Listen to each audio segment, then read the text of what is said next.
Welcome, ladies and gentlemen. Thank you so much for your great support always. I'm so grateful for your continued support to this channel. Thank you so much, ladies and gentlemen.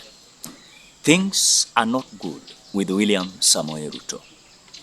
William Ruto organized a certain meeting, and this was to at least share how they are going to lock the power deal in between him and, of course, Raila Amolo Odinga. The cabinets, they were invited in this meeting. We are being told that this cabinet decided not to attend the William Ruto's secret 2027 power deal. And we are trying to raise this issue. What is this? That this cabinet never attended the William Ruto's meeting. And I know this cabinet, majority of them, they are close allies of Raila Amolo Odinga. You've seen since Raila Odinga said that we have not resolved to support William Samoei Ruto, has of course created some issues that we are asking ourselves, is Raila Odinga going to support William Ruto or not? Now, when you look at, I saw something that the Nation shared, and I want us to read. And the Nation said, a cabinet member is becoming increasingly isolated within the government and politically. The man who was appointed to a position in broad-based government has angered many by choosing to remain silent rather than support the president. It is believed that he has been secretly meeting another senior state official to negotiate power deals with other players ahead of the 2027 elections as part of an alternative political arrangement. Last week, he dragged MPs from his party to meet the state officials.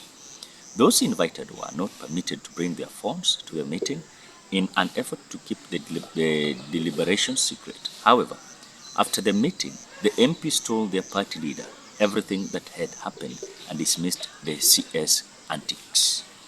Of course, that is what the cabinet, the CS, did. And I know you may ask yourself, who is this CS? Of course, I'm like, this CS is like related to Uhuru Muigai Kenyatta. On the same note, we are having the cabinet related to Raila Odinga, who are like, okay, the directions we were given last week, that we should not have any resolution, that of course, we are going to support William Ruto. And this is something that is creating some issues here and there. But I told you, look at this scenario in this way. Remember, in politics, it is about the interest of the people.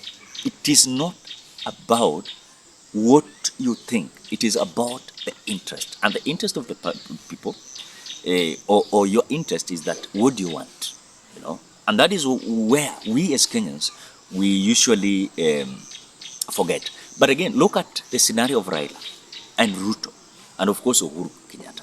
When William Ruto realized that, of course, the Gen Zs, they were bringing some issues that are not there, what did William Ruto did?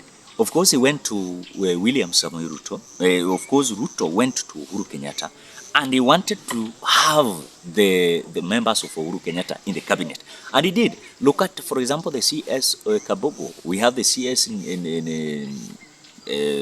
Kagwe.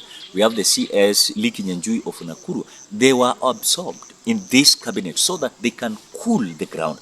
On the other side, look at the scenario of the Raila Odinga's team. We had Akina Opio and we had Akina Joho, we had Akina Paranya, we had Akina John Mbadi. And of course, they were to lock that thing called political basket of the ODM. Of course, they thought like, when they're going to have the ODM members in the cabinet, they were like, okay, we want to block this scenario whereby we have demonstration. So they believed that when they bring this ODM brigades, they were going to lock the so-called the demonstration. But they saw, even when we had this Sabasaba thing, you saw the Kenyans coming out still. So the calculation that William Ruto had, having the Uhuru Kenyatta members in the cabinet and having Raila Odinga's members in the cabinet, I can tell you, as we approach 2027, this is something that is going to bring a lot of problem to William Ruto, because look at this thing in this scenario. One, these individuals who are being absorbed in the government, in the cabinet, they never fought for William Ruto's government. Or rather, they never assisted William Ruto to have this government. So at the moment they are being absorbed in this government and William Ruto's cabinet, and I can assure you, nothing is going to change. Nothing is going to assist William Ruto. William Ruto is going home. Because at the moment he's inviting this cabinet and they are snubbing the meeting, what does it mean? It means that there are clarity that these two teams, Uhuru is having his candidate. Raila, of course, is warming up. I don't know how things are going to be because we are being told about his issues of health, but we don't know. But Raila, I can assure you, Raila is not going to support William Ruto. And even if he supports William Ruto, he's not going to support him in such a way of having that strength. Ladies and gentlemen, I don't want to go past that. But what do you think? What do you think? Before we close this video, we have a fundraiser and we have our own subscriber here called Vincent Olengo. He is vying for parliamentary seat of Ogunja in this upcoming by-election. So with humble heart, he is requesting for you what you have. You can donate through the pay bill that you can see in his photo. Of course, we are doing CC qua CC. So he was like, okay, we want to do this. We want to have this culture in different way. When we buy, you support us. Then when we have that leadership, we can assist without paying loans or doing that. So it is just a humble request.